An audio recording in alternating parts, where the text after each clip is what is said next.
오늘 본문 우리 고린도전서 우리 10장 우리 1절부터 4절 말씀을 중심으로 신자가 불신앙으로 떨어질 때, 신자가 불신앙으로 떨어질 때라는 제목으로 우리 함께 은혜를 나누기를 원합니다. 고린도전서 우리 9장, 우리 10장 이렇게 참 연결을 한다는 것이 쉽지가 않습니다. 왜 갑자기 바울이 이스라엘 백성들이 광야에서 구름과 이렇게 바다를 지나가는 사건들을 왜 언급했을까? 우리 9장 또 8장 이렇게 보면 우상의 제물을 먹는 문제를 이렇게 다루면서 이제 갑자기 10장에 있는 말씀을 이렇게 다루는데요. 그리고 또 우리 5절부터 이렇게 보면 신자가 시험 당할 때, 특히 이스라엘 백성들이 광야에서 시험을 당해서 멸망했거든요. 이게 지금 어떻게 연결을 시킬 수가 있을까요? 사실은 우리 한 구절 한 구절 말씀을 우리 해석하는 것은 그렇게 어렵지 않는데 이 전체적으로 이것을 꿰야 되는데, 엮어야 되는데 이것이 참 쉽지 않습니다. 왜 바울이 이 말씀을 고린도 교인들에게 권면했을까요? 그 이유가 있습니다. 먼저 우리 26절, 27절에 보면 바울은 이렇게 고린도 교인들에게 고백합니다. 그러므로 나는 다름질하기를 향방 없는 것 같이 아니하고 싸우기를 허공을 치는 것 같이 아니하며 내가 내 몸을 쳐 복종하게 함은 내가 남에게 전파한 후에 자신이 도리어 버림을 당할까 두려움이로다. 바울이 내가 남에게 복음 전파한 후에 내가 버림 당할까 봐 나 두려워한다. 바울이 왜 이 말을 고린도 교인들에게 했을까요? 바울이 약해져서 그럴까요? 그렇지 않습니다. 이제 고린도 교인들은 영적 교만이 강했습니다. 우린 신령한 체험도 하고 우리가 육신이 약해서 죄를 짓는 것이지 우리의 영혼은 깨끗하다. 그리고 우리가 은사도 많이 받았고 많은 은혜도 능력 체험했기 때문에 우리는 반드시 천국 가고 우리 같은 사람이 구원 못 받으면 누가 받겠냐. 영적인 자만심에 사로잡혀 있습니다. 그래서 바울은 나도 남에게 전파한 후에 내가 버림받을까 봐 두려워한다. 그러면서 10장에서 말이죠. 왜 그런지 아냐? 이스라엘 백성 너희들 조상들 봐라. 애굽에서 탈출해서 광야에서 많은 은혜와 능력을 체험했는데 대부분이 광야에서 다 멸망하지 않았냐. 그런데 이 사건은 오늘날 우리에게도 거울이 되어서 본보기로 주신 말씀이라는 거죠. 그게 바로 우리 고린도전서 10장 6절 우리 한번 보겠습니다. 시작. 이러한 일은 우리의 본보기가 되어 우리로 하여금 그들이 악을 즐겨한 것 같이 즐겨하는 자가 되지 않게 하려 함이니. 그거는 고린도 교인들에게만 해당되는 거 아닙니까? 우리라 그러면 1차적으로 고린도 교인들 아닙니까? 말세를 만난 우리들에게도 그게 적용 가능합니까? 가능합니다. 우리 11절 말씀 우리 같이 읽겠습니다. 시작. 그들에게 일어난 이런 일은 본보기가 되고 또한 말세를 만난 우리를 깨우치기 위하여 기록되었느니라. 즉 말세를 만난 우리에게도 동일하게 적용될 수 있다는 겁니다. 신자가 불신앙으로 떨어질 수가 있다는 거죠. 그런데 우리는 한국 교회가 왜 이렇게 약해지고 무력해졌을까? 그 이유는 뭘까? 목회자들이 놓친 게 뭘까? 제가 목회를 한 30년간 하면서 자신을 돌아보고 참 이 부분을 잘못했구나. 이제 그게 뭔가 하면 한번 예수 믿고 구원받으면 죽었다 깨어나도 지옥 갈 수가 없다는 구원의 확신을 우리가 강조하면서 이제는 나는 천국 가는 것은 따놨기 때문에 세상에 사는 동안에는 그저 적당하게 눈치껏 그렇게 신앙생활하면 된다고 하는 잘못된 확신을 심어준 거예요. 물론 이 잘못된 확신이라는 말 자체는 조금 어폐가 있는데요. 하나님께서 우리를 이처럼 사랑하사 독생자를 주셨으니 저를 믿는 자는 멸망치 않고 영생을 얻는다. 분명 우리는 그 말씀을 믿습니다. 믿는 자는 영원한 생명을 얻습니다. 그러나 그 믿음이 어떤 믿음일까요? 그냥 예수만 믿는 그 믿음일까요? 믿음이라는 것은 두 가지 의미가 있습니다. 예수님이 나의 죄를 위해서 십자가에 못 박혀 죽으시고 부활하신 그분을 믿는 것 맞습니다.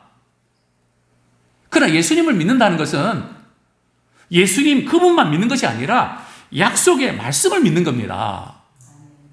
우리 요한복음 3장 우리 한번 보겠습니다. 너무 앞부분만 우리가 강조하는 경향이 있는데요. 요한복음 3장 36절 말씀 같이 한번 읽겠습니다. 시작. 아들을 믿는 자에게는 영생이 있고 아들에게 순종하지 아니하는 자는 영생을 보지 못하고 도리어 하나님의 진노가 그 위에 머물러 있느니라. 믿는 자는 영생을 얻습니다. 멸망치 않는 거 맞습니다. 그러나 그 믿음은, 살아있는 믿음은 반드시 주님의 그 말씀에 순종하는 믿음으로 나타나게 있다는 거죠.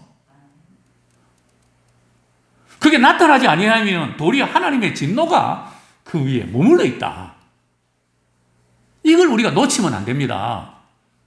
우리가 로마서 이신층이 강조하는 거 맞습니다. 믿음으로 구원받는 거 맞습니다. 그러나 바울이 로마서 1장에서 뭘 강조했을까요? 로마서 1장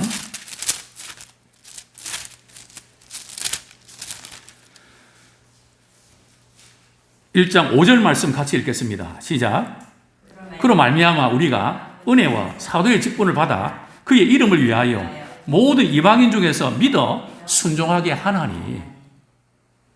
바울이 강조한 것은 믿음으로 의롭다한 것을 의롭다함 받고 구원받는 걸 강조했습니다. 그러나 믿어 뭐 한다고요? 순종으로 연결되는.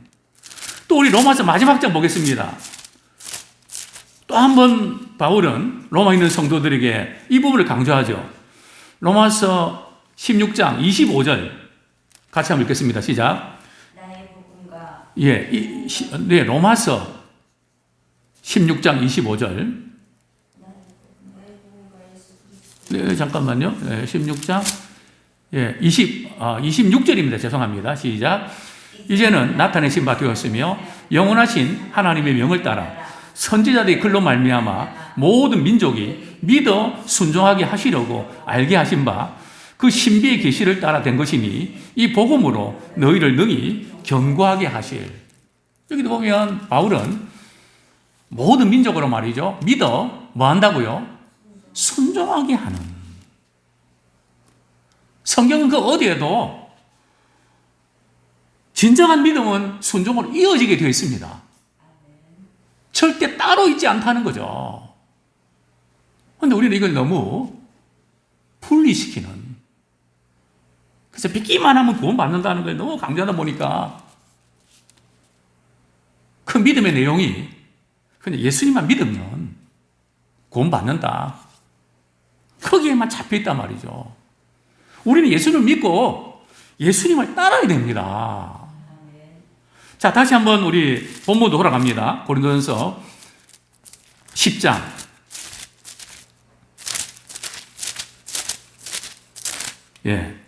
우리 1절, 2절 같이 읽겠습니다. 시작. 형제들아, 나는 너희가 알지 못하기를 원하지 아니하노니 우리 조상들이 다 구름 아래에 있고 바다 가운데로 지나며 모세에게 속하여 다 구름과 바다에서 세례를 받고, 이제 믿음에서 신앙에서 불신하고 떨어졌던 구체적인 사례를 드는데요. 출애굽한 이스라엘 백성들이 광야에서 하나님께 범죄함으로 그들은 멸망을 당했다는 사건을 예를 들고 있습니다. 자, 오늘 본문에 보면 정말 이스라엘 백성들이 애굽에서 나온 사건은 우리가 신학적으로도 그렇고 성경적으로도 그렇고 그것은 오늘날 우리에게 구원의 예표입니다. 즉 이스라엘 백성들이 애굽에서 탈출한 사건은 무엇을 의미할까요? 우리가 세상에 죄의 노예에서 예수 그리스도의 피를 믿음으로 구속곧 제사함을 받은 사건을 의미합니다. 우리 이제 성경 말씀 보면 신약 성경에도 보면 이제 애굽에서 나온 사건을 구원 사건과 연결시키는데요. 자, 이스라엘은 애굽에서 탈출했습니다. 하나님의 은혜로. 그래 광야에 나왔습니다. 성경은 이 광야를 무엇에 예표합니까? 오늘날 이스라엘 백성들이 광야에 있었던 사건을 오늘날 바울은 이것을 사도행전을 보면요. 이제 스데반이 그렇게 강조했죠. 뭘로 연결을 시킵니까? 우리 사도행전 7장 38절이죠. 우리 한번 보겠습니다. 사도행전 7장 38절.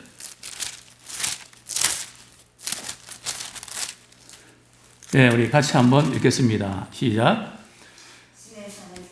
시내산에서 말하던 그 천사와 우리 조상들과 함께 광야 교회에 있었고 또 살아있는 말씀을 받아 우리에게 주던 자가 이 사람이라.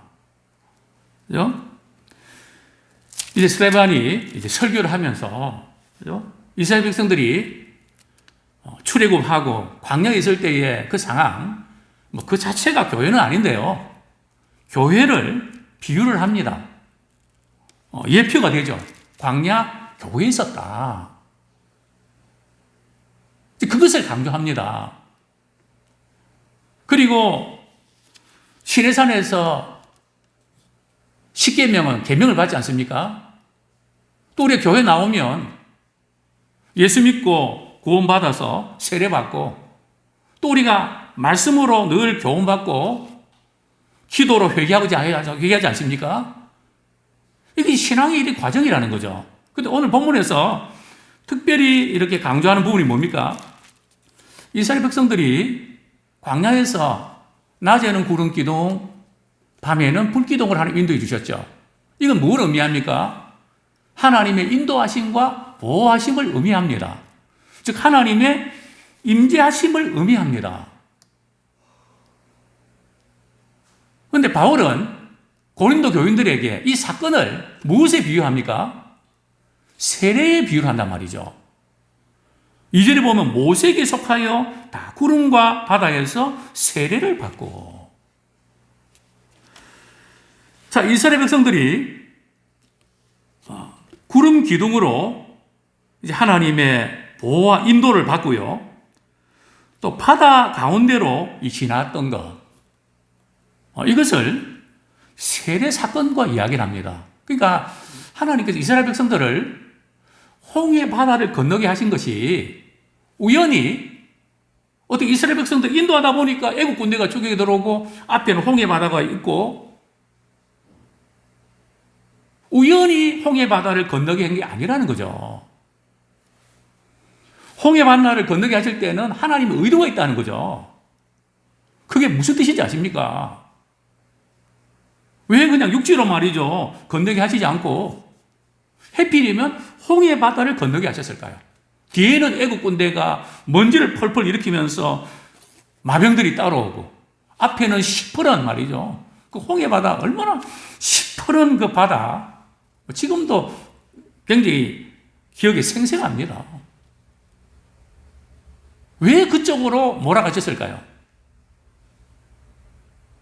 그리고 홍해 바다를 이제 건너는데 하나님께서 갈라지게 하셔서 육지까지 건너지 않습니까? 그리고 애국 군대는 수장시키지 않습니까? 그게 뭘 의미할까요? 그게 그냥 우연한 사건이 아니고 바로 세례를 의미하는 세례의 예표라는 겁니다. 그 무슨 뜻입니까? 이스라엘 백성들은 애굽에서 몇 년 동안 노예 생활을 했죠? 430년간 했습니다. 그러니까 몸은 광야에 나왔지만 마음은 그때 뭐가 좋았는데 그때 끄떡하면 비교하고 끄떡하면 애굽으로 돌아가자 그러고 그때가 좋았다고. 그러니까 근성이 말이죠. 애굽 생활에서 세상에 살아가면서 그 근성이 그대로 남아있다는 거죠. 그 세례는 뭔가 하면은 옛사람이 그리스도와 함께 십자가에 죽고 이제는 예수 그리스도와 함께 새 사람으로 산다는 그것이 세례 표시 아닙니까? 그러니까 애굽에 있을 때에 그런 죄악의 습관들 그것을 이제는 그걸 완전히 이렇게 수장시키고 이제 그리스도와 함께 살아야 된다. 우리도 마찬가지입니다. 우리 세례받는 사건은 나의 자존심 내세우고 혈기 부리고 예습가는 거 이 부분들 예수님과 함께 십자가에 못 박고 이제는 정말 성령께서 공부해 주시는 그 은혜로 우리가 살아야 된다. 이게 바로 세례의 의미입니다. 다시는 그냥 애국으로 돌아가려고 하지 말고 이제는 애국과 이제는 끊어라. 그게 바로 세례의 의미 아닙니까? 하나님께서 이스라엘 백성들에게 그것을 보여주시기 위해서 홍해 바다로 몰아가신 겁니다.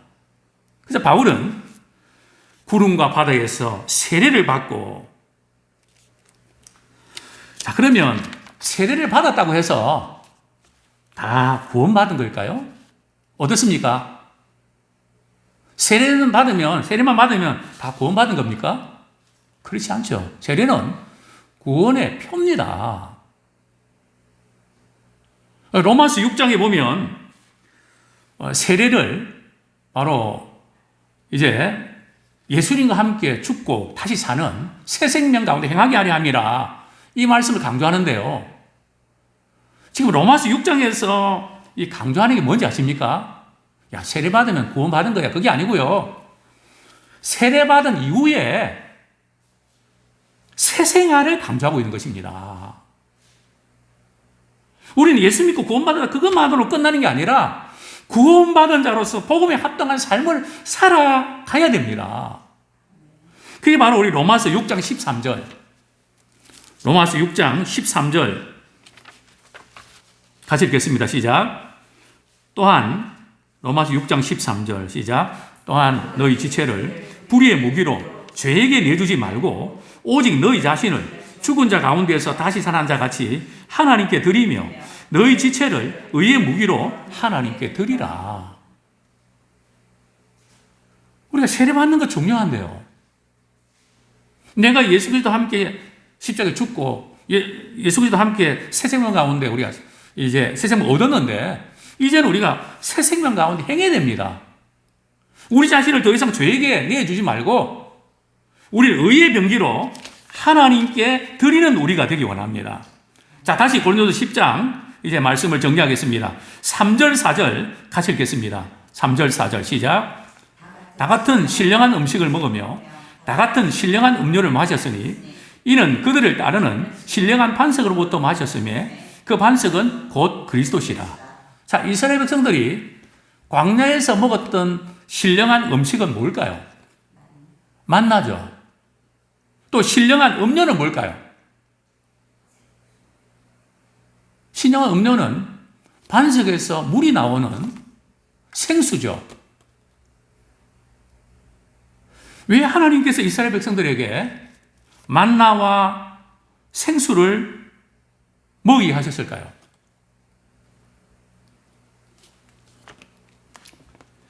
그 이유가 있다는 거죠. 이제 바울은 고린도 교인들에게 말이죠. 이스라엘 백성들이 광야에서 모세가 반석을 치니까 물이 나왔잖아요. 그런데 바울은 지금 그때 반석을 쳤는데 그것이 뭘 의미한다고요? 그 반석은 곧 그리스도시다. 즉 생수는 그리스도께 있는 것이지. 그러나 이스라엘 백성들은 그 의미를 몰랐습니다. 참 이스라엘 백성들이 광야 40년 동안에 만나를 먹는 것은 특권이었습니다. 40년 동안 말이죠. 그들은 밥 안 해도 됐습니다. 한 끼, 몇 끼 식사 준비 안 하는 것도 얼마나 참 이렇게 좋습니까? 그건 하나님께서 다 주셨단 말이죠. 근데 왜 그 만나를 하늘에서 내리셨을까요?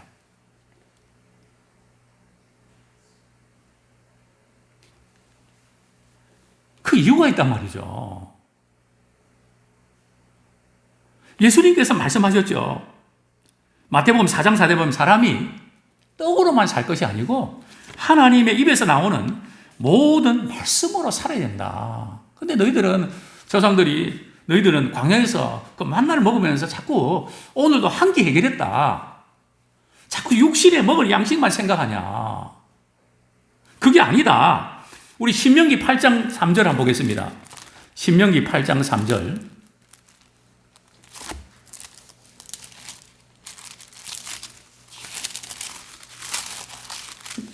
예, 같이 읽겠습니다. 시작.